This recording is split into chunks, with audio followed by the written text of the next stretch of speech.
വയനാട്ടിലെ ദുരന്തം നമ്മുടെ മുമ്പിൽ ഒരു തീരാവേദനയായി നിൽക്കുകയാണ്. ഇന്ന് നമ്മൾ ചർച്ച ചെയ്യുന്നത് മലയാളത്തിലെ മാറി വരുന്ന കാലാവസ്ഥയെക്കുറിച്ചാണ്. അതിഥികളായുള്ളത് ഡോക്ടർ വേണുജി നായർ, ഡോക്ടർ സുരേഷ് നാരായണൻ. ഇവർ രണ്ടുപേരും കാലാവസ്ഥാ ശാസ്ത്രത്തിലും അന്തരീക്ഷ ശാസ്ത്രത്തിലും ഡോക്ടറേറ്റ് നേടിയിട്ടുള്ളവരാണ്. അവരെ നമ്മുടെ ഈ ടോക്കിലേക്ക്, ഈ ഷോയിലേക്ക് സ്വാഗതം ചെയ്യുക. വളരെയധികം നമ്മളെ വിഷമിപ്പിക്കുന്ന ഒരു സംഗതിയാണ് ഈ അടുത്തിടയ്ക്ക് വയനാട്ടിൽ നടന്നതും അടിക്കടി മാറുന്ന കാലാവസ്ഥയും. നമ്മൾ പണ്ട് പ്രെഡിക്റ്റ് ചെയ്യാറുണ്ട്, ഇന്ന സമയത്ത് ഇന്ന മഴ, ഏകദേശം ഇത്ര മഴ വരും, മൺസൂൺ ഇതാണെന്നൊക്കെ പ്രെഡിക്റ്റ് ചെയ്യാറുണ്ട്. പക്ഷെ അതിനും തീർച്ചയായിട്ടും വിഭിന്നമായിട്ട് തോന്നിയ മാതിരിയുള്ള മഴകൾ, മണ്ണിടിച്ചിലുകൾ, ഈ ഒരു വലിയ വ്യതിയാനത്തിനാണ് നമ്മളിന്ന് സാക്ഷ്യം വഹിക്കുന്നത്. എന്തുകൊണ്ടായിരിക്കാം ഒരു പരിസ്ഥിതി എപ്പോഴും നോക്കിക്കാണുന്ന ഒരു ശാസ്ത്രജ്ഞർ എന്ന നിലയിൽ അങ്ങനെ ഇതിനെ വിലയിരുത്തും? ഈ നമ്മുടെ അന്തരീക്ഷ ശാസ്ത്രത്തിലെ ഒരു പ്രധാന ഇതെന്ന് പറയുന്നത് ഈ അന്തരീക്ഷത്തിലെ എല്ലാ ചലനങ്ങളെയും നിയന്ത്രിക്കുന്നത് താപമാണ്. അപ്പൊ താപത്തിന്റെ ഡിസ്ട്രിബ്യൂഷൻ പറയുമ്പോൾ സൂര്യനിൽ നിന്നാണല്ലോ താപം നമുക്ക് കിട്ടുന്നത്. ഈ താപത്തിന്റെ താപം വരുന്നത് സൂര്യനിൽ നിന്ന് വരുന്ന കിരണങ്ങൾ നേരിട്ട് നമുക്ക് കിട്ടുകയല്ല ചെയ്യുന്നത്. കാര്യം സൂര്യനിൽ നിന്ന് വരുന്ന അതിതീവ്രമായ കിരണങ്ങളാണ്. അത് നമുക്ക് ബയോസ്ഫിയറിൽ നമുക്ക് നേരിട്ട് ഇത് ചെയ്യാൻ പറ്റില്ല. അവിടെയാണ് നമ്മുടെ ഭൂമിയുടെയൊക്കെ ഭൂമി ദേവി നമ്മൾ വിളിക്കുന്നതിന്റെ കാരണം അതാ പറയുന്നത്. അപ്പൊ അവിടെ നിന്ന് വരുന്ന കിരണങ്ങളെ ഭൂമി അബ്സോർബ് ചെയ്തിട്ട് അതിന്റെ ഇന്റൻസിറ്റി കുറച്ച് ലോങ് വേവ് റേഡിയേഷൻ ആയിട്ട് തിരിച്ചുവിടുക ചെയ്യുന്നത്. ഈ തിരിച്ചുവിടുന്ന സാധനത്തിനെ അന്തരീക്ഷത്തിലെ ഓരോ കണങ്ങളും മേഘങ്ങളും പൊടിപടലങ്ങളും മറ്റു ഓരോ ലെയറുകളും അബ്സോർബ് ചെയ്ത് അതിന് വേണ്ട രീതിയിൽ ഡിസ്ട്രിബ്യൂട്ട് ചെയ്താണ് നമ്മുടെ അന്തരീക്ഷത്തിന്റെ ടെമ്പറേച്ചർ ഈ 15 ഡിഗ്രിയിലേക്ക് നിലനിർത്തുന്നത്. സംശയം 15 ഡിഗ്രി എന്ന് പറയുമ്പോൾ നമ്മൾ 15 ഡിഗ്രി നമ്മൾ അനുഭവിക്കുന്നില്ല. പക്ഷെ അത് പോളാർ റീജിയനില് 0 ഡിഗ്രി സബ് സീറോയും അതിന്റെ രണ്ടിന്റെ ഇക്വേറ്റർ ടെമ്പറേച്ചർ ആവറേജ് ആണ്. അപ്പൊ അത് നിലനിർത്തണം, ഭൂമിക്ക് നിലനിർത്തിയേ പറ്റൂ. അപ്പൊ ഇതാണ് ആഗോളതാപനം എന്ന് പറയുന്നത്. പക്ഷെ നമ്മൾ ആഗോളതാപനം എന്ന് ഇപ്പൊ നമ്മൾ സംസാരിക്കുന്നത് എന്നാന്ന് വെച്ച് കഴിഞ്ഞാൽ ഇതിലൊക്കെ മനുഷ്യന്റെ ഇടപെടലുകൾ കൊണ്ടുവന്നിരിക്കുന്ന ആ ക്രമവിരുദ്ധമായ ഇടപാടുകൾ. അതാണ് നമ്മൾ ഇപ്പോഴത്തെ ഈ മോഡേൺ ഇതിനകത്ത് ഏറെയില് നമ്മൾ ആഗോളതാപനം എന്ന് പറയുന്നത്. കടലിലും അന്തരീക്ഷത്തിലും എല്ലാം വന്നിരിക്കുന്നു. അപ്പൊ കഴിഞ്ഞ നമ്മളൊരു 7 ലക്ഷം വർഷമായിട്ട് നമ്മൾ നോക്കിക്കഴിഞ്ഞാൽ കൃത്യമായിട്ടുള്ള ഒരു താളത്തിലാണ് കാർബൺ ഡൈ ഓക്സൈഡിന്റെ ചലനം വന്നിരിക്കുന്നത്. അതായത് കൃത്യമാണ്. അതൊരു സൈൻ വേവ് എന്നൊക്കെ നമ്മൾ മാത്തമാറ്റിക്സ് പറയുന്ന പോലെ ഒരു സൈൻ വേവ് പോലെയാണ് പോകുന്നത്. പക്ഷെ 1930 എത്തിക്കഴിഞ്ഞിട്ട് പിന്നെ ആ സൈൻ വേവിന് മുകളിലേക്കേ ഉയർച്ചയുള്ളൂ, താഴോട്ട് പോകുന്നില്ല. കാര്യം അവിടെയാണ് ഈ 1930 എന്താ സംഭവിച്ചത്? ഇൻഡസ്ട്രിയൽ റെവല്യൂഷൻ ആരംഭിച്ചു. അപ്പൊ മാസീവ് ആയിട്ടുള്ള ഇൻഡസ്ട്രിയൽ റെവല്യൂഷൻ അക്രോസ് വേൾഡ് ഉണ്ടായി. അപ്പോൾ എഫ്ലുവൻസ് പുറത്തേക്ക് വന്നു തുടങ്ങി. എഫ്ലുവൻസ് പറഞ്ഞാൽ എസ്പെഷ്യലി കാർബൺ ഡൈ ഓക്സൈഡ് ആണ്. മൂന്ന് ഹരിതവാതങ്ങളാണ് പ്രധാനമായിട്ട് നമ്മൾ അതിനകത്ത് കോൺസെൻട്രേറ്റ് ചെയ്യുന്നത്. ഒന്ന് കാർബൺ ഡൈ ഓക്സൈഡ്, ഒന്ന് മീഥേൻ, എന്ന വാട്ടർ വേപ്പർ. വാട്ടർ വേപ്പർ എപ്പോഴും അന്തരീക്ഷത്തിലുണ്ട്. അതൊരു ശക്തമായ ഇതാണ്. പക്ഷെ അതിന്റെ റെസിഡൻസ് ടൈം വളരെ കുറവായതുകൊണ്ട് പെട്ടെന്ന് കൺവേർട്ട് ചെയ്ത് പോകും. മീഥേൻ ഈ കാർബൺ ഡൈ ഓക്സൈഡിനേക്കാൾ വളരെ ഗുരുതരമാണ്. പക്ഷെ മീഥേനും ഈ പറഞ്ഞ പോലെ നേരിട്ട് അന്തരീക്ഷത്തിൽ ഇടപെടുന്നില്ല, വളരെ കുറച്ചേ ഉള്ളൂ. അത് എംബഡഡ് ആയിട്ട് കിടക്കുകയാണ് പോളാർ റീജിയൻ. പക്ഷെ കാർബൺ ഡൈ ഓക്സൈഡ് അല്ല, വിന്യസിക്കപ്പെടുന്നു. അത് എല്ലായിടത്തും വ്യാപകമായിട്ട് വിന്യസിക്കപ്പെടുന്നു. അതിന്റെ റെസിഡൻസ് ടൈം വളരെ കൂടുതലാണ്. അത് ഒരു സ്ഥലത്ത് നിലനിൽക്കും കുറെ നാള്. അപ്പൊ അങ്ങനെ വന്നപ്പോ ഈ 30-ന് ശേഷം പിന്നീട് ഈ കാർബൺ ഡൈ ഓക്സൈഡിന്റെ അളവ് കൂടി വന്ന സ്ഥിതിയില് ഈ പ്രകൃതിക്ക് തന്നെ, അന്തരീക്ഷത്തിന് തന്നെ ഈ താപത്തെ പിടിച്ചു നിർത്തി വരുന്ന ഇതിനെ ഡിസ്ട്രിബ്യൂട്ട് ചെയ്യാൻ, അതായത് നമ്മൾ സംസാരിച്ചു, അതായത് നേച്ചറിന്റെ ഒരു റൂൾ എന്നൊരു കൺസർവേഷൻ റൂളാണ്.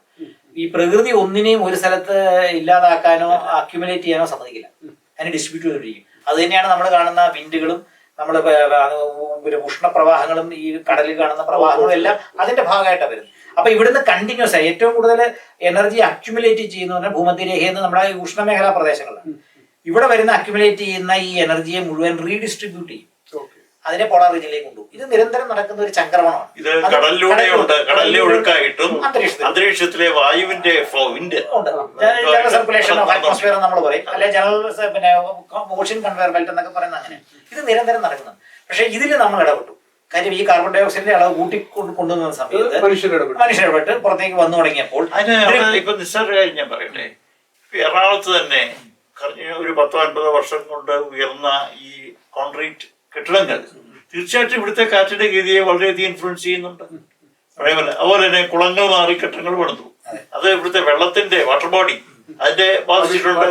തീർച്ചയായിട്ടും നമ്മളുടെ ആന്ത്രോപോജനിക് എന്ന് പറയുന്ന മനുഷ്യന്റെ കൈകൊണ്ട് സൃഷ്ടിക്കപ്പെട്ട ഈ രൂപമാറ്റങ്ങൾ പ്രകൃതിയെ വല്ലാണ്ട് affect അത് ഈ ഒരു ലോക്കൽ സ്കെയിലിൽ അതുണ്ട്. ഇപ്പൊ നമ്മളിതിനെ നമ്മൾ കാണുന്ന ഒരു ഈ ഫാക്ടേഴ്സ് വിവിധ സ്ഥലങ്ങളിൽ വിവിധ എല്ലാം ഉണ്ട്. രാജ്യങ്ങളിൽ ഇതിലിപ്പോ നമ്മൾ സംസാരിക്കുന്ന ഇപ്പൊ പ്ലാനറ്ററി ലെവലില്, സിനോപ്റ്റിക് സ്കെയിലില്, മീസോ സ്കെയിലില്, മൈക്രോ സ്കെയിലില്. ഇപ്പൊ സാറ് മൈക്രോ സ്കെയിലിലെ കാര്യങ്ങൾ സ്കെയിലും പറഞ്ഞു, ആൾക്കാർക്ക് പെട്ടെന്ന് ലോക്കൽ മനസ്സിലാക്കാൻ സ്കെയിലില് പറഞ്ഞു. പക്ഷെ നമ്മള് ഒരു സിനോപ്റ്റിക് സ്കെയിലോ പ്ലാനറ്ററി സ്കെയിലോ നമ്മൾ പറയുമ്പോൾ ഈ കാർബൺ ഡൈ ഓക്സൈഡിന്റെ വിനിമയം നമ്മൾ കാണേണ്ടത് തന്നെയാണ്. അപ്പൊ അത് പുറത്തേക്ക് ഡിസ്ട്രിബ്യൂട്ട് ചെയ്ത് വന്ന സമയത്ത് പിന്നെ കാർബണിന്റെ ഒരു പ്രത്യേകത അറിയാമല്ലോ, അതിന്റെ ഒരു ബോണ്ടിങ് വളരെ ഇതായതുകൊണ്ട് കൂടുതൽ താപത്തെ അത് പിടിച്ചു നിർത്താൻ തുടങ്ങി. അങ്ങനെ അന്തരീക്ഷം ക്രമാതീതമായി ഇതിലേക്ക് കയറി മുമ്പോട്ട് കയറി തുടങ്ങി, ടെമ്പറേച്ചർ കൂടി തുടങ്ങി. അത് ഒരു മൈൽ സ്റ്റോൺ. അതായത് ഇപ്പൊ നമ്മുടെ ഇപ്പൊ ഇക്വേഷൻസ്, അന്തരീക്ഷത്തിലെ ഇക്വേഷൻസ് ഒക്കെ എടുക്കുകയാണെങ്കിൽ ബേസിക്കലി അന്തരീക്ഷത്തിലെ എല്ലാ ചലനങ്ങളെയും നിയന്ത്രിക്കുന്നത് പ്രഷറാണ്. പ്രഷറിൽ വരുന്ന വേരിയേഷൻ, ഈ പ്രഷർ നേരിട്ട് ഐഡിയൽ ഗ്യാസ് ഇക്വേഷൻസ്, ഫിസിക്സിലെ ഐഡിയൽ ഗ്യാസ് ഇക്വേഷൻ അനുസരിച്ച് പ്രഷറിന്റെ വേരിയേഷനെ കൺട്രോൾ ചെയ്യുന്ന ടെമ്പറേച്ചറാണ് ഐഡിയൽ ഗ്യാസ്. 1931 ഇൻഡസ്ട്രിയൽ റെവല്യൂഷൻ തുടങ്ങുന്ന സമയത്ത് ഇപ്പൊ 2024 നമ്മൾ എത്തി നിൽക്കുകയാണ്. അപ്പൊ എത്ര വേരിയേഷൻ ടെമ്പറേച്ചർ? അതാണ് പറഞ്ഞത്. അന്നൊക്കെ ഒരു 200 പ്രഷറിലല്ല, അന്നത്തെ കാർബൺ ഡൈ ഓക്സൈഡിന്റെ വാല്യൂ നമ്മൾ നോക്കുകയാണെങ്കിൽ 280 പാർട്സ് പെർ മില്യൺ വോളിയത്തിൽ ഇങ്ങനെ കൃത്യമായി 250 ppm പാർട്സ് പെർ മില്യൺ വോളിയമാണ് അതിൽ പോയിക്കൊണ്ടിരുന്ന ആ ഒരു അവസ്ഥയിൽ നിന്ന് 280 നിന്ന് 300, 320, 350, 400 എന്ന് പറഞ്ഞ ഒരു ത്രഷോൾഡ് വാല്യൂ കടന്നിരിക്കുന്നത് ഈ 2013-ലാണ്. പിന്നെ ഒരിക്കലും താന്നിട്ടില്ല. ഈ 400 കടന്നപ്പോൾ പ്രകൃതി അതിന്റെ അങ്ങേറ്റത്തെ രൗദ്രഭാവത്തിലേക്ക് എത്തി. കാര്യം എന്ന് വെച്ചാൽ ഈ വന്ന് അബ്സോർബ് ചെയ്യുന്ന കാർബൺ ഡൈ ഓക്സൈഡിന്റെ അന്തരീക്ഷത്തിലേക്ക് വിടുന്ന ആ കാർബൺ ഡൈ ഓക്സൈഡിന്റെ ഒരു 30% വലിച്ചെടുക്കുന്നത് മുഴുവൻ സമുദ്രങ്ങളാണ്. അങ്ങനെ പ്രകൃതി അതിനെ കുറച്ച് കൺസർവ് ചെയ്യും. ബാക്കി കുറച്ച് സസ്യജാലങ്ങൾ അതിൽ കൂടുതൽ എടുക്കും. ഇതിനൊക്കെ ഒരു ത്രഷോൾഡ് ഉണ്ട്. ആ ത്രഷോൾഡിന് അപ്പുറത്ത് അതിനെ വിത്ത്സ്റ്റാൻഡ് ചെയ്യാൻ പറ്റില്ല. പിന്നെയും കൂടി കഴിഞ്ഞപ്പോൾ ഇത് അക്യുമുലേഷൻ അറ്റ്മോസ്ഫിയറിൽ നടന്നുകൊണ്ടേയിരിക്കും. അപ്പൊ പിന്നെ സമുദ്രങ്ങൾക്കും സസ്യജാലങ്ങൾക്കും പിന്നെ റോൾ ഇല്ലാത്തൊരവസ്ഥ വരും. കാര്യം അവർക്ക് എടുക്കാൻ പറ്റുന്നതിന്റെ പരമാവധി അവർ എടുത്തു കഴിയും. ബാക്കിയുള്ളത് അക്യുമുലേഷൻ വരും. ഈ അക്യുമുലേഷൻ വരുമ്പോൾ എന്ത് പറ്റും? അന്തരീക്ഷത്തിലെ താപനില കൂടി വരുന്നതിന്റെ അനുസരിച്ചിട്ട് ഈ പറഞ്ഞ ചലനങ്ങളിലെല്ലാം ചലനതത്വങ്ങൾ, ഈ ന്യൂട്ടന്റെ ചലനതത്വങ്ങൾ അവിടെ അപേക്ഷികമായിട്ട് വ്യത്യാസം വന്നു തുടങ്ങി. അങ്ങനെയാണ് ഈ വിൻഡുകളെല്ലാം അൺപ്രഡിക്റ്റബിൾ ആയിട്ട് മാറിയത്. ഓഷ്യൻ സർക്കുലേഷനിൽ ഭയങ്കര വേരിയേഷൻ വന്നു. ഓഷ്യൻ എന്ന് പറഞ്ഞാൽ ഒരു റിച്ച് എനർജി റിസോഴ്സ് ആണ്. ഇപ്പൊ നമ്മള് ഇതിന്റെ താപധാരിത നമ്മൾ നോക്കുകയാണെങ്കിൽ ഹീറ്റ് കപ്പാസിറ്റി എന്ന് പറഞ്ഞാൽ അന്തരീക്ഷത്തിന്റെ ഹീറ്റ് കപ്പാസിറ്റിയേക്കാൾ ഒരു 4 മടങ്ങ് കൂടുതലാണ് പിന്നെ സമുദ്രങ്ങളുടെ. അതായത് സമുദ്രങ്ങൾക്ക് ഏകദേശം 4 മടങ്ങോളം ഇതിനെ ഹീറ്റിനെ പിടിച്ചു നിർത്താൻ സാധിക്കും. എന്നിട്ട് ഈ പറഞ്ഞ എനർജി മുഴുവൻ അന്തരീക്ഷത്തിലേക്ക് സമുദ്രം വിട്ടുകൊടുക്കും, ഈ അന്തരീക്ഷത്തിന്റെ എല്ലാ ചലനങ്ങൾക്കും വേണ്ടിയിട്ട്. അങ്ങനെയാണ് ഇത് ഇത്രയും വന്നിരിക്കുന്നത്. അപ്പൊ ഇത് നിരന്തരം ഇങ്ങനെ വന്നതിന്റെ അടിസ്ഥാനത്തിൽ ഈ അടുത്ത കാലത്ത് വന്നിരിക്കുന്ന പഠനങ്ങൾ ഞെട്ടിക്കുന്ന പഠനങ്ങളാണ്. അതായത് നമ്മുടെ സമുദ്രങ്ങളെ നമ്മൾ നിരീക്ഷിക്കുകയാണെങ്കിൽ ഏറ്റവും കൂടുതൽ പസഫിക് ഓഷൻ, അതായത് മദർ ഓഫ് ഓൾ ഓഷ്യൻസ് എന്ന് പറഞ്ഞാൽ ശാന്തസമുദ്രത്തിന്റെ പടിഞ്ഞാറൻ തീരങ്ങളിലാണ് ഏറ്റവും കൂടുതൽ അക്യുമുലേഷൻ വന്നിരിക്കുന്നത്. കാര്യം ഈസ്റ്റ് ഏഷ്യൻ കൺട്രീസിൽ നിന്നൊക്കെയുള്ള അക്യുമുലേഷൻ ആണ് അവിടെ ഏറ്റവും കൂടുതൽ. അപ്പോൾ ഈ ഇതെല്ലാം തമ്മിൽ എല്ലാ അന്തരീക്ഷമാണെങ്കിലും സമുദ്രങ്ങളാണെങ്കിലും എല്ലാം കണക്റ്റഡ് ആണ്. നമ്മളിപ്പോ ഓരോ പേരുകളൊന്നും അവതരിപ്പിക്കുന്നേ ഉള്ളൂ. അപ്പൊ ഈ പടിഞ്ഞാറൻ ശാന്തസമുദ്രത്തിൽ നിന്ന് ഈ കൃത്യമായിട്ട് ഈ എക്സസ് ആയിട്ടുള്ള ഇതിനെ എവിടോട്ടേലും റീഡിസ്ട്രിബ്യൂട്ട് ചെയ്തേ പറ്റൂ നേച്ചറിന്. ഈ അക്യുമുലേറ്റ് ചെയ്യുന്ന ഹീറ്റിനെ എങ്ങോട്ടേലും റീഡിസ്ട്രിബ്യൂട്ട് ചെയ്യണം. അങ്ങനെയാണ് മാസീവ് മറ്റേ എൽനിനോ ഒക്കെ ഉണ്ടാകുന്നത് ശാന്തസമുദ്രത്തിൽ. അതും പോരാ, അതിനും മുകളിലേക്ക് പോകുന്നതുകൊണ്ട് ഇതിനെ എങ്ങോട്ടേലും തള്ളണം. അങ്ങനെയാണ് നമ്മുടെ വളരെ ശാന്തമായി കിടക്കുന്ന തെക്കൻ ഇന്ത്യൻ മഹാസമുദ്രത്തിലേക്ക് തള്ളിക്കൊണ്ടിരിക്കുന്നത്. ഇത് ഇന്നല്ല, ഒരു കഴിഞ്ഞ ഒരു 70 വർഷമായിട്ട് നടന്നുകൊണ്ടിരിക്കുകയാണ് ഈ എക്സസ് ഹീറ്റ് അങ്ങോട്ട് വന്നുകൊണ്ടിരിക്കുകയാണ്. പക്ഷെ അവിടെ വളരെ അൺഡിസ്റ്റർബ്ഡ് ആയിട്ടുള്ള ഏരിയയാണ് സദേൺ ഹെമിസ്ഫിയറിലുള്ള ഇന്ത്യൻ മഹാസമുദ്രം എന്ന് പറഞ്ഞാൽ അൺഡിസ്റ്റർബ്ഡ്. കാര്യം അധികം ലാൻഡ് ഏരിയകളൊന്നുമില്ല. പക്ഷെ അൺഫോർച്ചുനേറ്റ്ലി നമ്മളുടെ ഇടവപ്പാതി ആരംഭിക്കുന്നത് സദേൺ ഇന്ത്യൻ ഓഷനിൽ നിന്നാണ്. മാസ്കറീൻ ഐലൻഡിന് സമീപമുള്ള ഒരു ഹൈലിൽ നിന്നാണ് ആരംഭിക്കുന്നത്. അവിടെയാണ് ഈ ചേഞ്ച് കൂടുതൽ ഇപ്പോൾ വന്നു തുടങ്ങിയിരിക്കുന്നത് ഈ കഴിഞ്ഞ ഒരു 70 വർഷമായിട്ട്. അങ്ങനെയാണ് നമ്മുടെ ഇടവപ്പാതിയെ, അതായത് ഈ ഇടവപ്പാതി എന്ന് നമ്മൾ കാണുമ്പോൾ ഒരു വലിയ ലാർജർ പാർട്ടിന്റെ ഒരു ചെറിയ ഭാഗമാണ് ഏഷ്യൻ സമ്മർ മൺസൂൺ എന്നാണ് പറയുന്നത്. ഇവിടെ മാത്രമല്ല, നമുക്കിപ്പോ തായ്ലൻഡിലും ഇന്തോനേഷ്യയിലും എല്ലാം വന്നിട്ട് ചൈനയിലൊക്കെ അനുഭവിച്ച് ലാസ്റ്റ് വരുന്നതാണ് ഇന്ത്യ ഭാഗം. Asian summer monsoon is the biggest monsoon system in world. ഇവിടെ മൺസൂണുമായിട്ട് ബന്ധപ്പെട്ട് വയനാട്ടിന്റെ കാര്യം ഒന്ന് പറഞ്ഞോട്ടെ.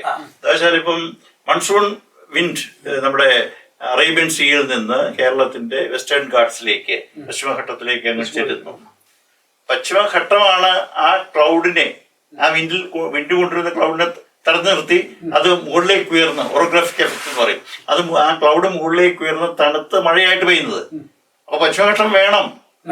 അത് മുഴുവൻ തുറന്ന് പാറ പൊട്ടിച്ചു മാറ്റിയും പിന്നെ അവിടുത്തെ മരങ്ങൾ മുഴുവൻ മാറ്റിയും മരം മാറ്റിയ ഉടനെ മലയിടിയും. അപ്പൊ ഇപ്പൊ സംഭവിച്ചതാണ്, ഈ പാറയെ കളഞ്ഞു കഴിഞ്ഞാൽ മലയിടിയും. ഇത് വന്നാൽ കേരളത്തിന് മൺസൂൺ നഷ്ടപ്പെടും. പശ്ചിമഘട്ടം ഇല്ലെങ്കിൽ കേരളത്തിന് മൺസൂൺ ഇല്ല. അതങ്ങോട്ട് ആ കാറ്റങ്ങ് നേരം കടന്നു പോകും. അപ്പൊ ഈ ഇടവപ്പാതി തന്നെ ഇപ്പം നമ്മുടെ പഠനങ്ങൾ കാണിക്കുന്ന ഇടവപ്പാതി നമ്മളെ ഉപേക്ഷിക്കാൻ തുടങ്ങിയിട്ട് കഴിഞ്ഞ 70 വർഷമായി. നമ്മൾ വിചാരിക്കുന്ന പോലെ ഇടവപ്പാതി കൂടുകയല്ല ചെയ്യുന്നത്, നമ്മളെ ഉപേക്ഷിച്ചു പോവുക ചെയ്യുന്നത്. പക്ഷേ പെയ്യുന്ന മഴ ഈ 122 ദിവസം, അതായത് ജൂൺ 1 തൊട്ട് സെപ്റ്റംബർ 30 വരെയുള്ള ഈ 122 ദിവസം കിട്ടേണ്ട മഴ നമുക്ക് ആ 10 ദിവസമോ 20 ദിവസമോ 50 ദിവസമോ കൊണ്ട് കിട്ടുകയാണ്. അതായത് നമുക്ക് ആവറേജ് സൗത്ത് വെസ്റ്റ് മൺസൂണിൽ നിന്ന് നമുക്ക് കിട്ടുന്നത് 210 സെന്റിമീറ്റർ മഴയാണ് കേരളത്തില്. ഈ 210 സെന്റിമീറ്റർ മഴ 122 ദിവസം കൊണ്ടാണ് കിട്ടുന്നത്. അതിന് പകരം അതൊരു 30 ദിവസം കൊണ്ട് കിട്ടിക്കഴിഞ്ഞാൽ ഇതിന് ഭൂമിക്ക് വിത്ത്സ്റ്റാൻഡ് ചെയ്യാൻ പറ്റില്ല. അതിനാണ് അതിതീവ്ര മഴയായിട്ട് നമുക്ക് പെയ്തുകൊണ്ടിരിക്കുന്നത്. അപ്പൊ ഈ അന്തരീക്ഷത്തിൽ, ഞാൻ നേരത്തെ പറഞ്ഞ അന്തരീക്ഷത്തിൽ വന്നിരിക്കുന്ന ഈ താപത്തിന്റെ ഉയർച്ച കൊണ്ട് അന്തരീക്ഷത്തിൽ ഓരോ ഡിഗ്രി റൈസ് ഉയരുമ്പോൾ 7% മോയിസ്ചറിനെ അതിന് കൂടുതൽ ഹോൾഡ് ചെയ്യാൻ പറ്റും. ഈ ടെമ്പറേച്ചർ മുഴുവൻ ഓഷൻ അറ്റ്മോസ്ഫിയറിന് വിട്ടുകൊടുത്തുകൊണ്ടിരിക്കുകയാണ്. അപ്പൊ ഇതൊരു സൈക്കിളാണ്, ഇത് ക്ലൈമറ്റ് സിസ്റ്റത്തിന്റെ ഒരു സൈക്കിളാണ്. അപ്പൊ നമ്മൾ അതിനകത്ത് ഇന്ററാക്ട് ചെയ്യാൻ തുടങ്ങിയതോടെ ഈ സിസ്റ്റം കൂടുതൽ ആക്റ്റീവായി. അപ്പൊ കൂടുതൽ അന്തരീക്ഷം പവർഫുൾ ആയി തുടങ്ങി. So atmosphere become A water bomb now. അതായത് പണ്ട് ഒരു ക്ലൗഡിൽ നിന്ന് ഒരു ഏകദേശ കണക്ക് നമ്മൾ ഉദാഹരണം പറയുകയാണെങ്കിൽ ഒരു യൂണിറ്റ് ഏരിയയിൽ നിന്ന് നമുക്ക് ഒരു ക്ലൗഡിൽ നിന്ന് ഒരു ബേസിൽ ഒരു യൂണിറ്റ് ഏരിയയിൽ ഒരു 50 മഴത്തുള്ളി കിട്ടുക എന്ന് വിചാരിക്കാം. ഇപ്പോഴത്തെ അവസ്ഥയിൽ അതൊരു 250 തുള്ളിയോ 300 തുള്ളിയോ ആയിരിക്കും. അതാണ് അതിതീവ്ര മഴയും അസാധാരണ മഴയുമായിട്ട് പുറത്തേക്ക് വരുന്നത്. മേഘവിസ്ഫോടനങ്ങളും എല്ലാം കൂടി. പണ്ടൊന്നും ഈ അത്രയും 2 കാര്യങ്ങളുണ്ട് പറഞ്ഞത്. പണ്ട് 120 ദിവസം കൊണ്ട് കിട്ടിയിരുന്ന 122 ദിവസം കൊണ്ടുള്ള മഴ ഇന്നിപ്പോൾ 30 ദിവസം കൊണ്ടാണ് കിട്ടുന്നത്. 50 തുള്ളിക്ക് വരെ 250 തുള്ളി, 300. അതൊരു കണക്ക് ചുമ്മാ റഫായിട്ട് കണക്ക് ഒരു ആളുകൾക്ക് മനസ്സിലാൻ വേണ്ടിയിട്ട് ഒരു 300 തുള്ളി കിട്ടുന്നു. അതാണ് ഇപ്പം ഇപ്പോഴത്തെ മഴ തന്നെ ആളുകൾ ഭയപ്പെടുന്നത് കൊണ്ടാണ്. വന്ന് വീഴുന്നതിന്റെ ഒരു പവർ. അത് മാത്രമല്ല, അത് അന്ന് കാലത്ത് വന്ന് വീഴുന്ന മഴയുടെ ഒരു 30% സർഫസ് റൺ ഓഫ് ആയിട്ട് പോകുള്ളായിരുന്നു. ഇപ്പൊ വന്ന് വീഴുന്ന മഴയുടെ ഒരു 70-80% സർഫസ് റൺ ഓഫ് ആണ്. ഉപരിതലത്തിലൂടെ തന്നെ താഴേക്ക് വരും. താഴേക്ക് നടക്കുന്ന ഇൻഫിൽട്രേഷൻ പെർക്കുലേഷൻ ഒന്നും നടക്കുന്നില്ല കാര്യമായിട്ട്. കാര്യം വാട്ടർ ടേബിൾ തന്നെ കയറി നിൽക്കുക. അപ്പൊ ഈ പറഞ്ഞ ഈ കാലാവസ്ഥാ വ്യതിയാനം എന്ന് പറഞ്ഞാൽ സമഗ്രമായിട്ട് എല്ലാ കാര്യത്തിലും അല്ലല്ല. ഇതൊരു പ്ലാനറ്ററി ലെവലിൽ തന്നെ നമ്മളൊന്നും അല്ല, ഈ യൂറോപ്യൻ രാജ്യങ്ങളൊക്കെ ആണല്ലോ ഇത് കൂടുതൽ വരുത്തി വെച്ചിരിക്കുക. അമേരിക്കയ്ക്ക് അവിടെയൊക്കെ ഇതിന്റെ പ്രത്യാഘാതങ്ങൾ അവർ അനുഭവിച്ച് കുറെ വർഷങ്ങളായിട്ട് അനുഭവിച്ചുകൊണ്ടിരിക്കുകയാണ്. നമ്മളൊരു സുഷുപ്തിയിൽ നിൽക്കുകയായിരുന്നു. ഇനി നമുക്ക് ഒട്ടും മുമ്പോട്ട് പോകാൻ പറ്റില്ല. കാര്യം ഇനി IPCC പറഞ്ഞിരിക്കുന്ന വാർണിംഗ് എന്ന് പറഞ്ഞാൽ all the tropical countries will lose its boundary എന്നാണ് പറഞ്ഞിരിക്കുന്നത് due to flooding, local flooding. ഇനി ഇന്ന് ഉഷ്ണമേഖലാ രാജ്യങ്ങൾക്ക് ഇനി അതീവ ഗുരുതരമായ അവസ്ഥയിലാണ്. അതിൽ ഇന്ത്യ എന്ന് പറയുന്ന അതീവ ഗുരുതരമായ പട്ടികയിലാണ് നിൽക്കുന്നത്. കാര്യം നമ്മൾ ഇന്ത്യൻ ഓഷനിലേക്ക് തള്ളി നിൽക്കുന്ന ഒരു മുനമ്പാണ്. അപ്പൊ ഇന്ത്യൻ മഹാസമുദ്രത്തിൽ വന്നിരിക്കുന്ന ഈ ചേഞ്ച് അത് വളരെ പ്രത്യക്ഷമായിട്ട് അറബിക്കടലിലേക്ക് വന്നിരിക്കുന്നു. അപ്പൊ പുതിയ പഠനങ്ങൾ കാണിക്കുന്ന ഇന്ത്യൻ മഹാസമുദ്രത്തിൽ 2 ഇരട്ടിയാണ് താപ കൂടുന്നതെങ്കിൽ 3 ഇരട്ടിയാണ് അറബിക്കടലിൽ വന്നിരിക്കുന്നത്. അപ്പൊ നമ്മളെ സംബന്ധിച്ച് അറബിക്കടലിൽ വന്നിരിക്കുന്ന ചേഞ്ച്, അറബിക്കടലിൽ ഇതിനെ വേറെ ഡിസ്ട്രിബ്യൂട്ട് ചെയ്യാൻ വേറെ മാർഗ്ഗമില്ല. കാര്യം ചുറ്റും ഭൂഖണ്ഡങ്ങളാണ് നിൽക്കുന്നത്. ഡിസ്ട്രിബ്യൂട്ട് ചെയ്യാൻ ഇതിന്റെ മൗത്തിലാണ് ഏറ്റവും കൂടുതൽ ചേഞ്ച് വന്നിരിക്കുന്നത്. ചൈനീസ് പഠനങ്ങൾ ഇപ്പൊ ഈ ഇടയ്ക്ക് 2023 വന്നിരിക്കുന്ന പേപ്പർ കാണിക്കുന്നു. നമ്മുടെ കന്യാകുമാരിക്ക് തെക്ക് പടിഞ്ഞാറുള്ള ഭാഗങ്ങളിലാണ് ഏറ്റവും കൂടുതൽ സീ ലെവൽ റൈസ് ഉണ്ടായിക്കൊണ്ടിരിക്കുന്നത്. അവിടെ ഒരു ഡെക്കേഡിൽ 4.5 സെന്റിമീറ്റർ ഉയരുന്നു. പിന്നെ അറബിക്കടൽ എന്ത് ചെയ്യും? ആ റൈസ് ആണ് നമ്മുടെ വെസ്റ്റേൺ കോസ്റ്റ് മുഴുവൻ അനുഭവിച്ചത്. അതിൽ ആദ്യം വരാൻ പോകുന്നത് കേരളത്തിന്റെ തീരപ്രദേശമാണ്. വേറൊരു പ്രത്യേകത ഇവിടെ ഉണ്ട്. ഈ വെസ്റ്റേൺ ഗാട്സ് എന്നുള്ള മലനിരകള് അറേബ്യൻ സീയിലേക്ക് ചേരുക, അതായത് ഒരു സീ ഷോർ പോലെ അങ്ങനെ ഉള്ളൂ ഈ കേരളത്തിന്റെ വീതി. 100 കിലോമീറ്റർ ഏകദേശം ഉള്ളൂ. ഒരു ചെറിയൊരു പ്രദേശം. ആ മലയുടെ ഒരു സീഷോറാണിത്. നമ്മുടെ മലനാട് ഇടനാട് തീരപ്രദേശം, ഈ മലനാടും തീരപ്രദേശവും തമ്മിൽ ഏകദേശം ഉള്ളൂ. അപ്പൊ ഇത് വളരെ പെട്ടെന്ന് കടലിന്റെ കാര്യം ഈ സീ ലെവലിൽ ഇത്രയും വന്നു നിൽക്കുമ്പോൾ കാലക്രമത്തിൽ നമ്മുടെ എല്ലാ ബീച്ചുകളും അപ്രത്യക്ഷമാവും. ഇപ്പൊ തന്നെ തുടങ്ങി. ഇപ്പൊ ശംഖുത്തൊക്കെ ചെന്ന് കഴിഞ്ഞാൽ ശംഖുവും ബീച്ചുകൾ ഇല്ലാതായി തുടങ്ങി. അതുപോലെ പിന്നെ കൊല്ലത്തോട്ടൊക്കെ ചെന്ന് കഴിഞ്ഞാൽ അത് അവിടെ എല്ലാം അങ്ങനെ ആയി തുടങ്ങി. ചെറിയ അഴീക്കൽ, വലിയ അഴീക്കൽ എല്ലാ ബീച്ചുകൾ പോയിക്കൊണ്ടിരിക്കുന്നു. അപ്പൊ കാലക്രമത്തിൽ ഒരു 25 വർഷം ഇങ്ങനെ പോവുകയാണെങ്കിൽ ഒരു 25 വർഷം കഴിയുമ്പോൾ നമുക്ക് ബീച്ചുകൾ ഇല്ലാത്ത അവസ്ഥ വരും. അപ്പൊ നമ്മുടെ വെസ്റ്റേൺ ബൗണ്ടറി എന്ന് പറയുന്ന കടലാവും, അറബിക്കടലാവും. നമ്മള് ലാൻഡിൽ നിന്ന് സ്റ്റെപ്പ് ഔട്ട് ചെയ്യുന്ന കടലിലേക്കാണ്. അതീവ ഗുരുതരാണ്. അതിന് ആക്കം കൂട്ടുന്ന രീതിയിൽ കിഴക്ക് നമ്മളെ പ്രൊട്ടക്ട് ചെയ്തുകൊണ്ടിരുന്ന സഹ്യപർവ്വതമാണ്. സഹ്യപർവ്വതം എന്ന് പറഞ്ഞാൽ ഏറ്റവും ഓൾഡസ്റ്റ് മൗണ്ടൻ റേഞ്ച് ആണ് ഈ ലോകത്തെ. പ്ലാനറ്റിൽ തന്നെ ഏറ്റവും ഓൾഡസ്റ്റ് ആണ്. ഏറ്റവും ഇപ്പൊ ഹിമാലയത്തെയൊക്കെ നമ്മൾ തരുണി മല എന്ന് പറയുന്നത്. തരുണി മല ഹിമാലയം വളരുമ്പോൾ നമ്മൾ നോക്കിക്കഴിഞ്ഞാൽ അത് അൺസെറ്റിൽഡ് സാൻഡ് പുറത്തേക്ക് വരുന്ന കാണാം. ഉത്തരാഖണ്ഡിലേക്ക് പ്രളയത്തിൽ നമുക്ക് കാണാം. പിന്നെ വെസ്റ്റേൺ ഗാട്സിൽ ഒരിക്കലും വെസ്റ്റേൺ ഗാട്സ് ഉറച്ച പാറകളാണ്. ഇപ്പൊ geologically it is oldest mountain range ആണ് ഈ വെസ്റ്റേൺ ഗാട്സ് എന്ന് പറയുന്നത്. വെസ്റ്റേൺ ഗാട്സിന് എന്തെങ്കിലും സംഭവിച്ചാൽ കേരളം ഇല്ല. ഒരു സൈഡിൽ അറബിക്കടൽ പോകുന്നു, ഒരു സൈഡിൽ വെസ്റ്റേൺ ഗാട്സ് തകർന്നു. പിന്നെ എങ്ങനെ നമ്മൾ സർവൈവ് ചെയ്യും? ഈ പറഞ്ഞ ആഫ്റ്റർ ഓൾ ഈ വരുന്ന 40 നദികള് പടിഞ്ഞാറോട്ട് ഒഴുകുന്നു. ഈ വന്നു ചേരുന്ന അറബിക്കടലാണല്ലോ, കടലാണല്ലോ ഇത് സ്വീകരിക്കേണ്ടത്. എല്ലാവരും മുല്ലപ്പെരിയാറിനെ കുറിച്ചാണ് പറയുന്നത്. അതിനേക്കാൾ കാര്യം ഈ പറഞ്ഞ നമ്മുടെ 80 ഡാമുകൾ, ഈ 80 ഡാമുകൾ ഒരു വാട്ടർ ബോംബാണ്. കാര്യം ഇതിൽ നിന്ന് വരുന്നതും ഈ പുഴകളിൽ കൂടെ വരുന്ന വെള്ളം സ്വീകരിക്കേണ്ടത് ആരാണ്? കടലല്ലേ. കടലിനൊരു ടൈഡൽ ഇതുണ്ട്. അതിന്റെ കൂടാതെ കടൽ തന്നെ ഉയരുകയാണ്. ഇത് ഒരിക്കലും ഇത് സ്വീകരിക്കുക. അതുകൊണ്ടാണ് ഇനന്റേഷൻ ശക്തമായിട്ട് സൈഡിലേക്ക് വരുന്നത്. മാത്രമല്ല വെള്ളം ഇറങ്ങി പോകുന്നില്ല എന്നൊരു കംപ്ലൈന്റ് പോയിരുന്നതിന്റെ കാരണം കാര്യം പണ്ട് കുട്ടനാടിലൊക്കെ ഉണ്ടായിരുന്നു. കാര്യം കുട്ടനാട് -1 കിടക്കുന്ന സ്ഥലമാണ്. ഇപ്പൊ ആ കുട്ടനാട് മോഡൽ ബാക്കി എല്ലാ ഭാഗങ്ങളിലേക്കും വരികയാണ്. കാര്യം നമ്മൾ ഇനി വെറ്റ്ലാൻഡ് ആയിട്ട് മാറും. വെറ്റ്ലാൻഡ് മോഡിഫിക്കേഷൻ നേച്ചർ ഇവിടെ നടത്തും, ഈ കേരളത്തിൽ നടത്തും, യാതൊരു സംശയമില്ല. കാര്യം നമ്മള് പ്രകൃതിയെ മറന്നുകൊണ്ടുള്ള ഒരു ജീവിതം നടത്തി. ഇപ്പൊ നമ്മള് ഇപ്പൊ പറയുന്നത് കേട്ടാല്, ഇന്റർവ്യൂ കേട്ടാല് ആൾക്കാർക്ക് ശരിക്കും ഒരു ഹൊറിബിൾ ഫീലിംഗ് വരുന്നത്. അല്ല, അത് ബേസിക്കലി നമ്മുടെ ഇപ്പൊ ഈ ലാൻഡ് സ്ലൈഡ് ഇപ്പൊ നമ്മൾ നടന്നു, 500 പേര് മരിച്ചു. ആ ലാൻഡ് സ്ലൈഡിന്റെ ഒരു ഡയമെൻഷൻ ഒന്ന് ആലോചിച്ച് പോയി. ഈ 24 നടന്ന ഇത് മാത്രമല്ല, 23-ലും 22-ലും 21-ലും എല്ലാം ഈ നടന്നിരിക്കുന്ന എല്ലാ ഈ ലാൻഡ് സ്ലൈഡും നമ്മളൊന്ന് കൺസോളിഡേറ്റ് ചെയ്ത് നോക്കി. എത്രമാത്രം വെസ്റ്റേൺ ഗാട്സിന്റെ ഡീഗ്രേഡേഷൻ വന്നു തുടങ്ങി നമ്മൾ മനസ്സിലാക്കണം. അവിടെയൊക്കെയാണ് നമ്മൾ ചില കാര്യങ്ങൾ, ഒരുപാട് കാരണങ്ങൾ. കോറി മാത്രമല്ല, കോറി ഒരു ഫാക്ടറാണ്. അഗ്രികൾച്ചർ ആക്ടിവിറ്റി, ഇപ്പൊ നമ്മള് ഇപ്പൊ മൂന്നാർ ഭാഗത്തേക്ക് പോയി കഴിഞ്ഞാൽ ഇപ്പൊ ഇത് ട്രോപ്പിക്കൽ മൺസൂൺ വെറ്റ് ക്ലൈമറ്റ് സോണിൽ നിൽക്കുന്നതാണ് കേരളം എന്ന് പറയുന്നത്. ട്രോപ്പിക്കൽ മൺസൂൺ വളരെ റിച്ച് ആയിട്ടുള്ള ഒരു മൺസൂൺ ആക്ടിവിറ്റി നടക്കുന്ന സ്ഥലമാണ്. അതുപോലുള്ള ഒരു സ്ഥലം എന്ന് പറഞ്ഞാൽ നോർത്ത് ഈസ്റ്റും പിന്നെ സൗത്ത് കന്നഡ കർണാടകയുടെ സൗത്തേൺ റീജിയൻ മാംഗ്ലൂരൊക്കെ നമ്മളെക്കാൾ ശക്തമായിട്ട് നിൽക്കുന്ന സ്ഥലം. ഇവിടെയൊക്കെ ഉള്ള ജെന്യുവൻ ആയിട്ടുള്ള ഫോറസ്റ്റ് ഏരിയ എന്ന് പറഞ്ഞാൽ ട്രോപ്പിക്കൽ റെയിൻ ഫോറസ്റ്റുകളായിരുന്നു. നമ്മുടെ ഇപ്പൊ അതിനുള്ള ഒരു ലക്ഷണങ്ങൾ ഇപ്പൊ പാലക്കാട് നമ്മുടെ മറ്റേ സൈലന്റ് വാലിയൊക്കെ. അതിനുശേഷം നമ്മൾ മൂന്നാറിലേക്ക് വന്നു കഴിഞ്ഞാൽ അടിക്കാടുകളോട് കൂടിയിട്ടുള്ള ശക്തമായ ഫോറസ്റ്റുകളായിരുന്നു അതെല്ലാം. ഇപ്പൊ പാമ്പാടും ഷോളെ നാഷണൽ പാർക്ക്. മൂന്നാറിലേക്ക് ചെന്ന് കഴിഞ്ഞാൽ അവിടുന്ന് നമ്മൾ വട്ടവടക്കേക്ക് പോകുമ്പോൾ കാണാം മറ്റേ ഈ പാമ്പാടും ഷോളെ നാഷണൽ പാർക്ക്. ഇങ്ങനെയുള്ള ശക്തമായ വനമേഖലകൾ ഉണ്ടായിരുന്ന അഗസ്ത്യപർവ്വതത്തിൽ അത് തന്നെ. നമ്മുടെ ആനമലയിലല്ല, അഗസ്ത്യപർവ്വതത്തിലും ആനമലയിലും നീലഗിരി ഹിൽസ് ബയോസ്ഫിയറിലും അങ്ങനെ തന്നെയായിരുന്നു. ഈ അടിക്കാടുകളോട് ചേർന്നിട്ടുള്ള ഈ ശക്തമായ ഇതിനെയാണ് അന്ന് ഇംഗ്ലീഷുകാർ വന്ന സമയത്ത് നശിപ്പിച്ച് അവരതിനെ മറ്റേ കൾട്ടിവേഷൻ ലാൻഡായിട്ട് മാറ്റിയത്. ഏത് ഈ പറഞ്ഞ തേയിലത്തോട്ടങ്ങളാക്കി. പിന്നീട് അഗ്രികൾച്ചർ ആക്ടിവിറ്റി കണ്ടിന്യൂ ചെയ്ത് പോവുകയായിരുന്നു ചെയ്ത ഭാഗങ്ങളെല്ലാം. അങ്ങനെ വന്നപ്പോൾ ഈ എത്ര ഉറച്ച സാധനമാണെങ്കിൽ ഇതിന്റെ മേൽമണ്ണിൽ വന്നിരിക്കുന്ന വ്യതിയാനങ്ങൾ താഴെക്കാരി ഇത്രയും ഗ്രേഡിയന്റ് ഉള്ള സ്ഥലമാണ്. നമ്മുടെ കേരളത്തെ സംബന്ധിച്ച് നീതിക്ക് 2 കാര്യങ്ങളാണ്. ഒന്ന്, ഹൈ ഗ്രേഡിയന്റ് ആണ് വെസ്റ്റേൺ ഗാട്സിന്റെ ഈ ഭാഗം, ഇടനാടെന്ന് പറയുന്നത്. രണ്ടാമത് ഹൈലി ഇൻഹാബിറ്റഡ് ആണ്. നമ്മൾ കർണാടകയിലോ മഹാരാഷ്ട്രയിലോ പോയി കഴിഞ്ഞാൽ ഈ ഇടനാട് എന്ന് പറയുന്ന സ്ഥലത്ത് അത്രയും ആവാസ വ്യവസ്ഥ ഇല്ല. അവിടെ ഒരു ദുരന്തം ഉണ്ടാകുകയല്ല, ലാൻഡ് സ്ലൈഡ്സ് ഉണ്ടാകും, അതിനകത്തൊരു മനുഷ്യജീവൻ അധികം. ഇവിടെ തിക്ലി പോപ്പുലേറ്റഡ് ആളുകളെല്ലാം അവിടെ സെറ്റിൽഡ് ലാൻഡുകളാണ്. നാച്ചുറലി ആള് ദുരന്തമാകുന്ന എങ്ങനെ ലാൻഡ് നമ്മളൊരു നാച്ചുറൽ ഹസാഡിൽ നിന്ന് ഒരു ദുരന്തമാകുന്നത് അതിനകത്തൊരു ലൈഫ് ഇൻവോൾവ് ഹ്യൂമൻ ലോസ് ഉണ്ടാവും. അവിടെയാണ് ഒരു സൊല്യൂഷൻ എന്താണ്? സൊല്യൂഷൻ ഗാഡ്ഗിലിന്റെ റിപ്പോർട്ട് തന്നെ ഫോളോ ചെയ്യുക. കാരണം പണ്ടൊരു മലയിടിച്ചിലോ ഒരു ഉരുൾപൊട്ടലോ വന്നാല് 5-6 കുടുംബമേ അവിടെയൊക്കെ കാണുള്ളൂ. അത്രയും മരണം വന്നാലും. പക്ഷേ ഈ റിപ്പോർട്ടുകളെല്ലാം തന്നെ ഒരു റിലീജിയസ് പൊളിറ്റിക്കൽ ഇതിലിപ്പോ റിലീജിയസ് ഇതായിട്ട് അല്ലെ മറ്റേ ഇതല്ല ഞാൻ പറയുന്നത്. ഞാനിപ്പോ ഉദാഹരണത്തിന് ഇപ്പൊ പറയുന്നത്, ഇപ്പൊ നമുക്കൊരു ഡ്വെല്ലിങ്സ് വേണം എന്ന് വിചാരിക്കുക. നമുക്ക് താമസയോഗ്യമായ ഒരു സ്ഥലം നമ്മൾ ഐഡന്റിഫൈ ചെയ്യണം. അങ്ങനെയാണെങ്കിൽ മറ്റു സ്ഥലങ്ങളിലെല്ലാം അങ്ങനെ തന്നെ. നമ്മളിപ്പോ ഇവിടുന്ന് ഡൽഹിക്ക് നമ്മൾ ട്രെയിനിൽ യാത്ര ചെയ്ത് നോക്കി, നമ്മൾ കടന്നു പോകുന്ന സ്ഥലങ്ങളിലെല്ലാം ആളുകൾ താമസിക്കുന്നില്ല. ഒരു പർട്ടിക്കുലർ ഏരിയ ഒരു വില്ലേജ് പോലെ കാണും. അവിടുന്ന് അവരെ കൃഷിസ്ഥലത്തേക്ക് നടന്നു പോകുന്നു, അവിടെ ചെന്ന് കൃഷി ചെയ്ത് പോരുന്നു, തിരിച്ചിവിടെ വരുന്നു. ഈ താമസയോഗ്യമായ സ്ഥലമാണ് അവര് മറ്റേ ഇതാക്കി എടുത്തിരിക്കുന്നത്, ഡ്വെല്ലിങ്സ് ആക്കി എടുത്തിരിക്കുന്നത്. എന്ന് പറഞ്ഞ പോലെ വെസ്റ്റേൺ ഗാട്സിൽ എല്ലായിടത്തും നമുക്ക് ജീവിക്കാൻ നമുക്ക് അവകാശമില്ല.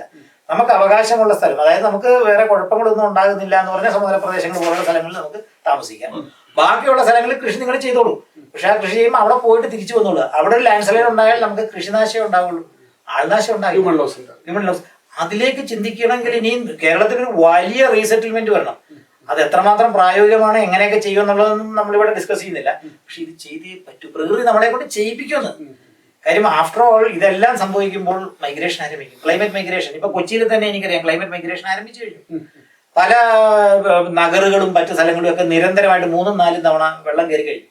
ഇങ്ങനെ ചെയ്യുമ്പോൾ ഏത് മനുഷ്യരാണെങ്കിലും സ്വന്തം വീട്ടിൽ വെള്ളം കയറി കഴിയുമ്പോൾ 1 തവണ സഹിക്കും, 2 തവണ സഹിക്കും, 3ാമത് പോലും അവർ ഈ സാധനം ഉപേക്ഷിച്ചിട്ട് വേറെ സ്ഥലത്തേക്ക് പോകും. ഇതിനെയാണ് മൈഗ്രേഷൻ എന്ന് പറയുന്നത്. ആഫ്രിക്കയിലും മറ്റും മൈഗ്രേഷൻ കാലങ്ങളായിട്ട് നടക്കുക. ഈ മൈഗ്രേഷൻ കേരളത്തിൽ സംഭവിക്കും. കേരളത്തിൽ നിന്ന് പിന്നെ മൈഗ്രേറ്റ് ചെയ്ത് പോകുന്ന എങ്ങോട്ടാ? ഒന്നെങ്കിൽ ഈസ്റ്റേൺ സൈഡിലേക്ക് തമിഴ്നാട്ടിലേക്ക് പോകും, അല്ലെങ്കിൽ നോർത്തേൺ സൈഡിലേക്ക് പോകും. ഇത് സംഭവിച്ചിരിക്കും.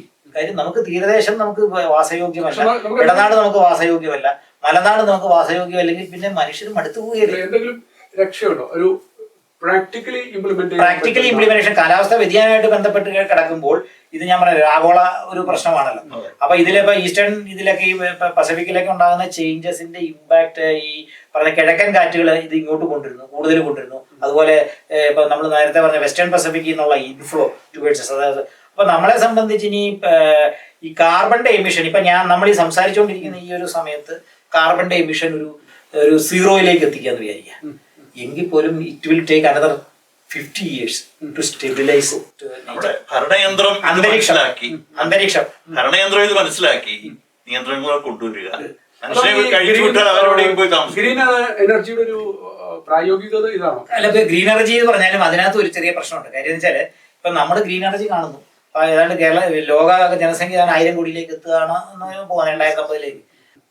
നമ്മുടെ നീഡ് കുറയ്ക്കാതെ നമ്മൾ എന്തൊക്കെ സയൻസിൽ ഒരു എക്സ്പ്ലനേഷൻ അത് കിട്ടില്ല. സയൻസിൽ അതിനൊരു ഓൾട്ടർനേറ്റീവ് കിട്ടില്ല. ഇപ്പൊ നാനോ ടെക്നോളജിയിലേക്ക് നമ്മൾ ചെയ്യുന്നതിന്റെ കാര്യം മൈക്രോ ലെവലിലേക്ക് ഇത് കൊണ്ടുവരാൻ പറ്റുമെന്നാണ് നോക്കുന്നത്.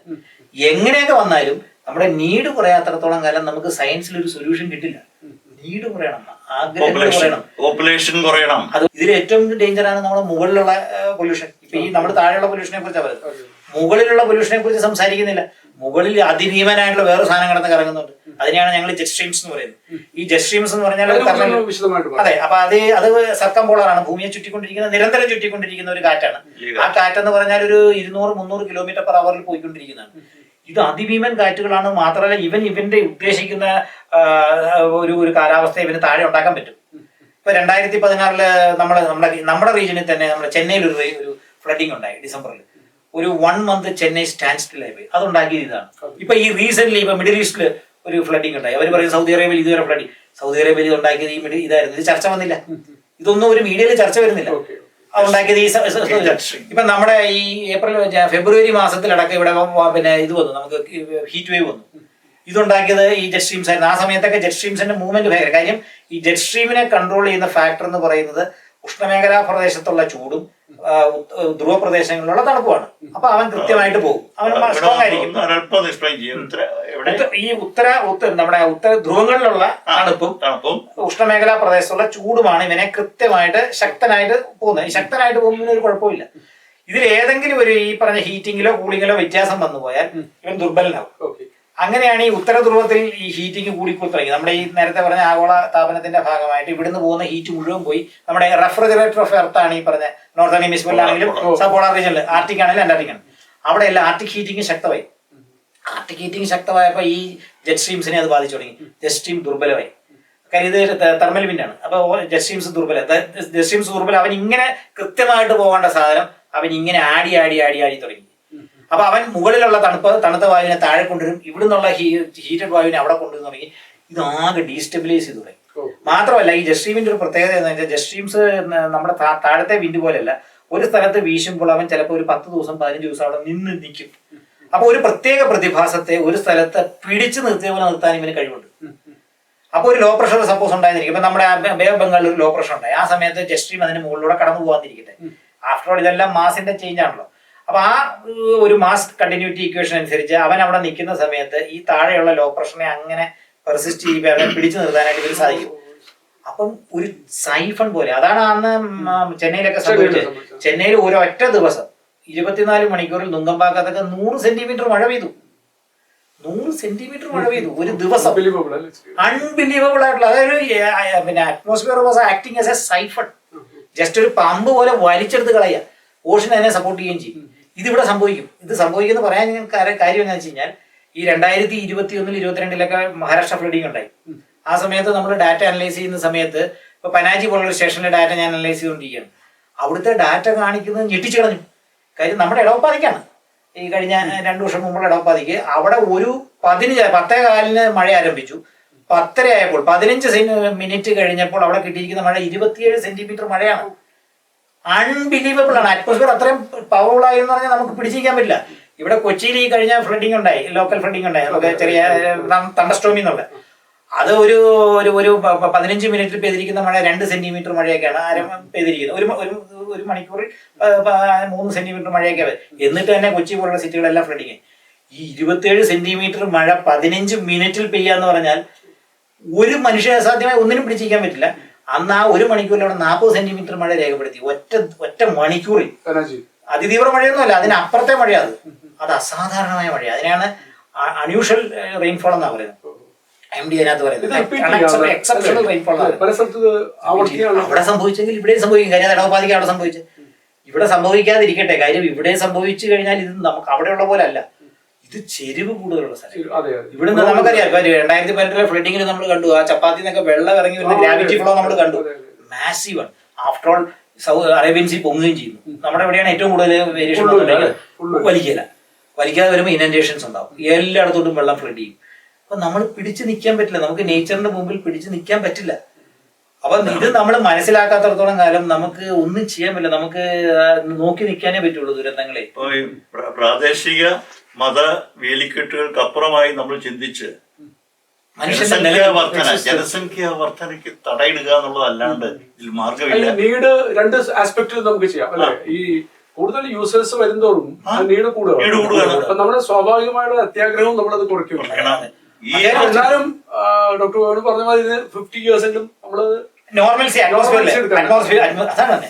ഓഷനിൽ 1000 വർഷം, ഓഷനിലെ സർഫസിൽ നിന്ന് വന്നിരിക്കുന്ന ചേഞ്ച് താഴേക്ക് വന്ന് 1000 വർഷം കൊണ്ടാണ് ഇവൻ ടോപ്പിൾ ചെയ്യുന്നത്. അപ്പൊ ആ ഒരു ചേഞ്ച് ഓഷൻ സയന്റിസ്റ്റുകൾ പറയുന്നത് 1000 years it will take to stabilise. അപ്പൊ നമ്മൾ വിചാരിക്കുന്ന ലെവലിലല്ല നേച്ചറെ ഇൻവോൾവ് ചെയ്യുന്നത്. ഈ പറഞ്ഞ പ്രോസസ്സുകളെ എല്ലാം നമ്മൾ അങ്ങനെ കാണണം. അതായത് ഇപ്പൊ ലാൻഡ് സ്ലൈഡ് ആണെങ്കിലും, ഒരു ഇന്റൻസ് ഹറിക്കേൻ ആണെങ്കിലും, ഒരു lighting stops, especially lighting stops, അതിനെക്കുറിച്ച് കൂടെ പറയാതിരിക്കാൻ നമുക്ക് പറ്റില്ല. കാര്യം കേരളം കിടക്കുന്നത് വെച്ചാൽ എക്സാക്ട്ലി ഒരു സൈഡില് അറേബ്യൻ സീ, ഒരു സൈഡില് മറ്റേ ബംഗാൾ ഉൾക്കടൽ, കറക്റ്റ് ആയിട്ട് നോർത്ത് സൗത്തില് ഇത് കിടക്കുന്നു, നമ്മുടെ സഹ്യപർവ്വതം കിടക്കുന്നു. ഇതേപോലൊരു പ്രദേശമുണ്ട് നമ്മുടെ ഈ പ്ലാനറ്റിൽ. അതാണ് നമ്മുടെ സൗത്ത് അമേരിക്കയിൽ അർജന്റീന. Argentina is the place where you can see extreme lightning activity. Extreme lightning activity എന്ന് പറഞ്ഞാൽ പിടിച്ചു നിൽക്കാൻ പറ്റില്ലാത്ത ലൈറ്റിംഗ് ആക്ടിവിറ്റി നടക്കുന്ന സ്ഥലമാണ്. 365 ദിവസത്തിൽ ഒരു 300 ദിവസവും ലൈറ്റിംഗ് ആക്ടിവിറ്റി നടക്കുന്ന സ്ഥലമാണ്. അതിന്റെ പ്രധാന കാരണം ഒന്ന് അറ്റ്ലാന്റിക്, മറ്റേ പസഫിക്. അറ്റ്ലാന്റിക്കും പസഫിക് ആയിട്ട് നിൽക്കുന്നു. ആ 2 ആൻഡസ് പർവ്വതങ്ങൾ അതിന്റെ നടുക്കൂടെ പോകുന്നു. എക്സാക്ട്ലി നമ്മുടെ കേരളത്തിന്റെ അതേ ഘടനയാണ്. ആ 2 air mass, different air mass വന്ന് കൺവേർജ് ചെയ്ത് ഈ ആൻഡസ് പർവ്വതനിരകൾ അതിനെ സപ്പോർട്ട് ചെയ്യുന്നു. ഓർഗോഗ്രാഫിക് ലിഫ്റ്റിംഗ് കൂടെ കിടക്കുമ്പോൾ മാസീവ് തണ്ടർസ്റ്റോംസ് ആണ് അവിടെ ഉണ്ടാകുന്നത്. ഇത് കേരളത്തിലേക്ക് വന്നു തുടങ്ങി എന്നുള്ള ലക്ഷണങ്ങൾ നമ്മുടെ പഠനങ്ങളിൽ വന്നു കഴിഞ്ഞു. അതാണ് ഇപ്പോഴത്തെ ലൈറ്റിംഗ് സ്റ്റോംസ് എന്ന് പറഞ്ഞാൽ ഒരു സിംഗിൾ സെല്ലല്ല, മൾട്ടി സെല്ല് തന്നെ. അത് എക്സ്റ്റൻഡഡ് ആണ്. അതായത് ഫ്രം കന്യാകുമാരി ടു മഹാരാഷ്ട്ര വരെ സ്ട്രെച്ച് ചെയ്ത് കിടക്കുന്ന എക്സ്റ്റൻഡഡ് കൺവെക്റ്റീവ് സെൽസ് ഉണ്ടാക്കുന്നു. അതെല്ലാം ഈ പറഞ്ഞ ക്ലൗഡ് ബേഴ്സ്റ്റുകൾ ഉണ്ടാക്കും. എക്സ്റ്റെൻസീവ് ഒരു വിതിൻ അവർ തന്നെ 10 സെന്റിമീറ്റർ, 15 സെന്റിമീറ്റർ, 20 സെന്റിമീറ്റർ മഴ പെയ്യും. നമുക്ക് പിടിച്ചിരിക്കാൻ പറ്റില്ല. ലൈറ്റിംഗ് ആക്ടിവിറ്റി മാസീവ് ആണ്. അതായത് നമ്മൾ പഴയ പോലത്തെ ലൈറ്റിംഗ് അല്ല. കാര്യം ഈ പറഞ്ഞ ചാർജ് സെപ്പറേഷൻ, ഓരോ റെയിൻ ഡ്രോപ്പിൽ നിന്നും ഉണ്ടാകുന്ന ചാർജ് സെപ്പറേഷൻ ഉണ്ടാകുമ്പോൾ ഹൈ ഫീൽഡാണ്. അപ്പൊ താഴേക്ക് വരുന്ന ലൈറ്റിംഗും അതുപോലെയായിരിക്കും. ഇതും കേരളത്തെ ബാധിക്കാൻ പോകുന്ന ഒരു പ്രശ്നമാണ്. ഇതൊക്കെ നമ്മൾ നേരത്തെ തന്നെ റിപ്പോർട്ട്, നമ്മളൊരു പഠന റിപ്പോർട്ട് സബ്മിറ്റ് ചെയ്ത് നമ്മൾ കേരള ഗവൺമെന്റ് സപ്പോർട്ട് ചെയ്തിട്ടുണ്ട്. ഒരു 4 years impact of climate change on Kerala നമ്മൾ സബ്മിറ്റ് ചെയ്തിട്ടുണ്ട്. അതിനകത്ത് നമ്മളിത് പറയുന്നുണ്ട്. അപ്പൊ ഇതൊക്കെ വളരെ നമ്മൾ വിചാരിക്കുന്ന ഒരു ലെവലിലല്ല നേച്ചറിന്റെ ഇടപെടലുകളിൽ. നമ്മളതിനെ പ്രാദേശികമായിട്ട് നമുക്കതിനെ പിടിച്ചു നിൽക്കാൻ നടക്കുക. പിന്നെ നമ്മളിപ്പോ ശ്രമിച്ചുകൊണ്ടിരിക്കുന്നതെന്ന് വെച്ച് കഴിഞ്ഞാൽ ഇതിനകത്തൊരു ലൈഫ് ഇൻവോൾവ് ആകരുത്. അതാണല്ലോ നമ്മുടെ പ്രൈമറി എയിം എന്ന് പറയുന്നത്. നാച്ചുറൽ കലാമിറ്റീസ്, നാച്ചുറൽ ഡിസാസ്റ്റർ ഉണ്ടായിക്കൊണ്ടേയിരിക്കും. അതൊരു വലിയ ഡിസാസ്റ്ററിലേക്ക് പോകാതെ ലൈഫ് ഇൻവോൾവ് ആകാതെ മാറ്റാനായിട്ടാണ് ഇപ്പൊ ഇനിയിപ്പോ നമുക്ക് ചെയ്യാൻ പറ്റുന്ന ഒരു കഴിയുള്ളൂ. അങ്ങനെ ഒരു നിർദ്ദേശം സർക്കാരിന് നൽകുന്നുണ്ടോ? അതൊക്കെ കൊടുക്കുന്നുണ്ട്. അതൊക്കെ നമ്മൾ കൊടുക്കുന്നത്. കാര്യം ഇനിയിപ്പോ കേരളത്തിലെ ഇപ്പൊ നമ്മൾ ഉദാഹരണത്തിന് ഇപ്പൊ നമ്മള് ഇപ്പൊ ഒരു കൊളാറ്ററൽ ഡാമേജ് ഉണ്ടായിരിക്കാനായിട്ട് ഉദാഹരണത്തിന് നമ്മളിപ്പോ ഒരു വീട് വെക്കും. കേരളത്തിലെ എന്റെ ഒരു കൺസെപ്റ്റ് അനുസരിച്ച് ഇനി കേരളത്തിൽ ഇനി സർഫസിൽ വീട് വെക്കാൻ പറ്റിയത്. അതിപ്പം നമ്മള് തീരദേശത്താണെങ്കിലും ഇടനാടിലാണെങ്കിലും മലനാടിലാണെങ്കിലും പില്ലറയിലെ ഇനി വീട് വെക്കാൻ പറ്റുള്ളൂ. കാര്യം വെള്ളം വരും, കയറും, പോവും, അതൊക്കെ ഉണ്ടാവും. പക്ഷെ വീടിനകത്ത് വെള്ളം കയറിയാൽ മനുഷ്യർ എങ്ങനെ ജീവിക്കും? മാറി നിൽക്കണം. നമ്മൾ ആ സമയത്ത് മാറി നിൽക്കണം. തിരിച്ചു വരാം, വെള്ളം ഇറങ്ങി കഴിയുമ്പോൾ തിരിച്ചു വരാം. പക്ഷെ കൊളാറ്ററൽ ഡാമേജ് ഉണ്ടാകില്ല, നമ്മൾ അതിനകത്തെ ഡാമേജ് ഉണ്ട്. അങ്ങനെ വരുമ്പോൾ മനുഷ്യർ മടുത്തു പോകും. അതെ. അവനവന്റെ സ്വന്തം ഭവനങ്ങളിൽ ഏത് നേരവും വെള്ളം കയറുന്നതാണെങ്കിൽ ആരാണേലും മടുത്തു പോകും. ഇതിപ്പം അവിടെ മാത്രമല്ല, ഈ കൊച്ചി പോലുള്ള സിറ്റികളിൽ തന്നെ പല വീടുകളിലും വെള്ളം കയറിക്കൊണ്ടിരിക്കുന്നു. തീർച്ചയായിട്ടും അതെ. ഇപ്പൊ ഈ പറഞ്ഞ ചെല്ലാനം പോലുള്ള പടിഞ്ഞാറൻ തീരത്തൊക്കെ അവർ വരുന്ന ഒരു ടൈഡ് പോലും, വെറും കടലാക്രമണമല്ല, സാധാരണയുള്ള ഓഷ്യന്റെ ടൈഡിൽ പോലും വെള്ളം കയറുന്നു. അവരെങ്ങനെ അവിടെ ജീവിക്കും? അപ്പൊ തീരദേശത്തൊക്കെ സമഗ്രമായ, നമ്മുടെ കേരളത്തെ സംബന്ധിച്ച് സമഗ്രമായ ഒരു ഹൗസിംഗ് പ്ലാൻ പദ്ധതി ഇനി നമ്മൾ ഇത് ചെയ്തില്ലെങ്കിൽ, അതും പില്ലറിൽ തന്നെ ചെയ്തില്ലെങ്കിൽ, ആളുകൾക്ക് ഉണ്ടാകുന്ന നഷ്ടങ്ങളും അവരുടെ ജീവിതവും, അവർ മൈഗ്രേറ്റ് ചെയ്യും. ഇവിടുന്ന് ക്ലൈമറ്റ് മൈഗ്രേഷൻ ആരംഭിക്കും. യാതൊരു സംശയമില്ല, എനിക്കൊരു സംശയമില്ല ഉണ്ടാകുന്നത്. കാര്യം എല്ലായിടത്തും ഈ എത്രയോ നൂറ്റാണ്ടുകളായിട്ട് ആളുകൾ അങ്ങനെയല്ലേ, ഒരു ജീവിതോപാധി ഉള്ള സ്ഥലങ്ങളിലല്ലേ ആളുകൾ ജീവിക്കുള്ളൂ. അതിന് പറ്റുന്നില്ലെങ്കിൽ അവിടുന്ന് മൈഗ്രേറ്റ് ചെയ്യാന്നുള്ള ബയോസ്ഫിയറിന്റെ ഒരു റൂളാണ് ഉണ്ടാവും. നമ്മൾ ഉണ്ടാക്കുന്ന പ്രശ്നങ്ങൾ കൊണ്ട് തന്നെ നമ്മൾ ഈ ചർച്ച അവസാനിക്കുമ്പോൾ നമുക്ക് മനസ്സിലാവുന്നത്, നമ്മൾ നമ്മളെ തന്നെ സൂക്ഷിക്കുക, അല്ലെ? നമ്മുടെ ആഗ്രഹങ്ങളും ചെയ്തുകളും നമ്മുടെ നീഡ് കുറയ്ക്കുക, നമ്മുടെ ആവശ്യങ്ങൾ കുറയ്ക്കുക, പ്രകൃതിയായിട്ട് താതാത്മ്യം പ്രാപിച്ചുകൊണ്ട് തന്നെ നമ്മൾ മുന്നോട്ട് പോകുക. അല്ലെങ്കിൽ വരാൻ പോകുന്നത് വലിയ വിപത്തുകളായിരിക്കും. ഞാൻ ചോദിച്ച ചോദ്യം ഇത്രയേ ഉള്ളൂ, എങ്ങനെ നമുക്കതിനെ തടുക്കാൻ പറ്റും എന്നുള്ളൊരു ചോദ്യം ചോദിച്ചിട്ടുണ്ടായിരുന്നു. ഒരു രാജ്യമാണെങ്കിലും ഒരു അന്താരാഷ്ട്ര തലത്തിലാണെങ്കിലും ഇതിന് വലിയ ഒരു ഉദ്യമം എല്ലാ രാഷ്ട്രങ്ങളുടെ ഭാഗത്തു നിന്നും ഇല്ലെങ്കിൽ അനുഭവിക്കാൻ പോകുന്നത് മഹാ ദുരന്തങ്ങളായിരിക്കുമെന്ന് ഇവിടെ പറഞ്ഞു നിർത്തുകയാണ്. എല്ലാവർക്കും ഒരിക്കൽ കൂടി നന്ദി രേഖപ്പെടുത്തുന്നു.